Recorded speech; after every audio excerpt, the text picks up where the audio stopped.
बिस्मिल्लाहिर्रहमानिर्रहीम। अस्सलामुअलैकुम मेरी प्यारी यूट्यूब फैमिली। जी फ्रेंड्स, मैं हूँ आपके साथ उम्मे हानिया।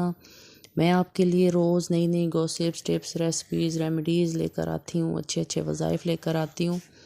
आज जैसा कि आप देख रहे हैं, ये ज़बरदस्त से मैंने बनाए हैं छोटे पाए, जो इसकी रेसिपी मैं आपके साथ शेयर करना चाह रही हूँ।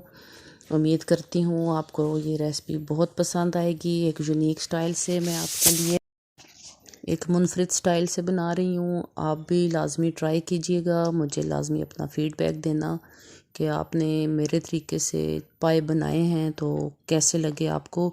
आप छोटे पाए भी इस तरह बना सकते हैं, बड़े पाए बनाना चाहें वो भी आप इस तरह बना सकते हैं। जैसा कि आपको पता है, सर्दियाँ हैं, मौसम अब बहुत चेंज हो गया है। सर्दी में ये चीज़ बहुत शौक़ से खाई जाती है। तो कई लोग सिर्फ हड्डियाँ जो है वो उनका सूप सा बना के एज़ सालन शोरबा खाते हैं।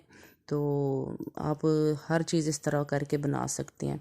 तो सबसे पहले हमने जी 2 अदद प्याज लिए हैं। ज़्यादा प्याज नहीं डालूँगी, ज़्यादा प्याज डालने से जो है पाए जो है उनका अपना टेस्ट ख़त्म हो जाता है। तो सूखा धनिया इसको पहले थोड़ा सा हम पीस लेते हैं। इसी में लहसुन अदरक ऐड करूँगी। लहसुन अदरक आपने ज़्यादा डालना है। मेरे पास ये 4 पाए थे, समझें एक बकरे के पाए हैं, नहीं 6 पाए थे।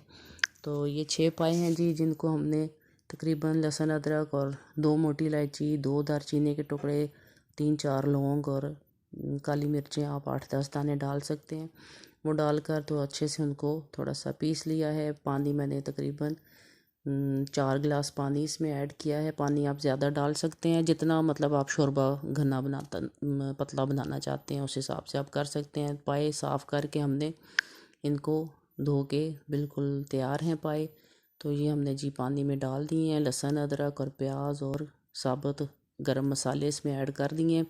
इसमें हम हल्दी ऐड करेंगे, तकरीबन आधी चम्मच हल्दी। ज़ाहिर है पाए ज़्यादा हैं तो उस हिसाब से हमने आधी चम्मच इसमें हल्दी ऐड कर दी। और सुरख मिर्चें मैं जो है वो सुरख मिर्चें जो होती हैं ना, कश्मीरी लाल मिर्च, मैं वो नहीं यूज़ करती। मैं जो हल्का वाला मसाला होता है वो इस्तेमाल करती हूँ। वो आधी चम्मच ऐड किया है। और बाकी इसमें नमक मैंने ऐड कर दिया। आप अपने हिसाब से नमक मिर्चें तेज़ कर सकते हैं। मुझे तो सालन में पाए वगैरह में मसाला लाइट हो तो अच्छा लगता है। तो आपने 1 चम्मच घी की, ऑयल की, वो आप कुकर बंद करने से पहले डाल दें कि देखें अब घी भी जमा हुआ है। सही ठंड हो गई है तो घी भी सही जम गया, गर्मियों में सही मेल्ट हुआ होता है। कुकर बंद करने से पहले घी वगैरह लाजमी डाल दें ताकि आपका जो कुकर फटने का ख़तरा ना रहे। तो ये हमारे पाए जी, तकरीबन मैंने इसको 20 मिनट कुकर बंद करके सीटी बंद होने के बाद, चलने के बाद मैंने इसको किया था। तो अच्छे से पाए गल चुके हैं। ये देखें, उसकी मैंने सारी यखनी निकाल दी। तो अब हमने इसमें घी डालना है। घी डालें, ऑयल डालें तो इसका अपना घी भी ये छोड़ता है, लेकिन हमने अलग से घी डाल के इसको थोड़ा सा भून लेना है। भूनने से पायों का जो उसकी हींग होती है, स्मेल होती है, छोटे पायों की ऐसे भी स्मेल आ रही होती है, तो वो ख़त्म हो जाएगी जब हम इसको ऐसे अच्छे से भूनेंगे। तो जो इसमें हमने साबुत मसाले डाले हैं तो उससे और ज़्यादा इसकी खुशबू जो है वो अच्छी हो जाएगी। इसकी बकरे की जो अपनी स्मेल होती है, जो हींग होती है, वो ख़त्म हो जाएगी। तो वीडियो अच्छी लग रही है तो लाइक कीजिए, चैनल पर नए हैं तो सब्सक्राइब कर दीजिए, बेल आइकन को लाजमी प्रेस कीजिएगा। आधी चम्मच पिसा हुआ गरम मसाला इसमें ऐड करना है। तो गरम मसाला ऐड करके इसको अच्छे से भून लें ताकि गरम मसाला जो है वो पायों में रच बस जाए। तो ये देखें, बहुत ज़बरदस्त से हमारे पाए गल चुके हैं सारे। वो बोटियाँ अलग हो रही हैं हड्डियों के साथ से, मतलब हड्डियों का भी सही अच्छे से सूप निकल चुका है। तो मेख भी इसमें से निकलने लग गई थी। तो ज़बरदस्त सा शोरबा भी ये देखें हमारे पास यखनी रेडी है। बस जब हमारा पाए अच्छे से भुन जाएंगे तो उसके बाद हमने इसमें ऐड करना है अपना ये यखनी। तो इसमें टमाटर मैंने नहीं डाले, टमाटर आप भी ना डालिएगा। टमाटर डालने से पायों का अपना टेस्ट जो है वो ख़त्म हो जाता है। प्याज इसलिए डाला है कि उससे शोरबा थोड़ा सा गाढ़ा हो जाएगा, टमाटर नहीं ऐड करने। तो ये देखें अच्छा सा ये घी पाए छोड़ रहे हैं, ये नीचे घी आ रहा है। ज़्यादा घी नहीं डालें क्योंकि पायों का अपना भी घी होता है। जब इसमें यखनी डालेंगे तो वो फिर ऊपर बहुत ज़्यादा घी आ जाता है। तो ऐसे इसको भूनते रहें, तकरीबन 8 से 10 मिनट अच्छे तरह फुल आंच पर आप इसको भून देंगे। चम्मच साथ चलाते रहें तो अच्छे से जब हमारे पाए जो हैं वो भून जाएं, उसके बाद हमने इसमें यखनी ऐड कर देनी है। यखनी ऐड करके आपने इसको तकरीबन 15 से 20 मिनट आपने नॉर्मल फ्लेम पर आपने इसको कुक करना है। मतलब जितना आप शोरबा आप गाढ़ा जितना करना चाहते हैं।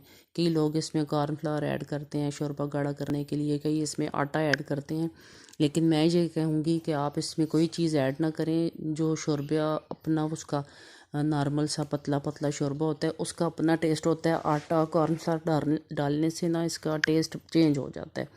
तो मैं तो यही रिकमेंड करूँगी। बाकी आप अगर इसको शोरबा गाढ़ा करना चाहते हैं तो आप और इसमें आटा या कॉर्नफ्लावर जो है वो पानी में मिक्स करके तो डाल सकते हैं। उस हिसाब से आपका शोरबा थोड़ा थिक हो जाएगा। तो ये देखें, ये हमारा शोरबा काफ़ी सारा सूख चुका है। ये अच्छा सा एक इसकी लुक आ चुकी है। तो थोड़ी देर और इसको हम गरम मसाला वगैरह डाल के रखते हैं। तो अब हमने जिसको डिश आउट कर लिया। ये देखें, ज़बरदस्त सा हमारे पाए ज़बरदस्त तैयार हो चुके हैं। इसके साथ आप तवे की रोटी भी आपको अच्छी लगेगी। गरम गरम रोटी हो तो पाए के साथ खाने का और ही मज़ा है। नान भी आप मंगवा सकते हैं, तंदूर से रोटी ख़ुद लगवा सकते हैं, या तंदूर की रोटी ला सकते हैं। घर में तंदूर है तो उस पर रोटी पका सकते हैं। तो मैं इंशाल्लाह एक वीडियो बनाऊंगी जिसमें मैं अगर आपके घर में तंदूर नहीं है तो आप तंदूर वाली रोटी आप कैसे घर में बना सकते हैं, वो भी मैं आपको एक तरीका इंशाल्लाह जल्दी बताऊंगी। तो वीडियो अगर अच्छी लग रही है तो जल्दी से लाइक कीजिए, कमेंट कीजिए, चैनल को सब्सक्राइब कीजिए और अपनी आरा से लाजमी आगाह किया करें। आप किस बारे में वीडियो देखना चाहते हैं, मुझे क्या इम्प्रूवमेंट करनी चाहिए, इस बारे में भी आप बताया करें और अच्छे अच्छे कमेंट किया करें। और अपना बहुत ख्याल रखिएगा। इंशाल्लाह नेक्स्ट वीडियो में मिलेंगे। अल्लाह हाफिज़।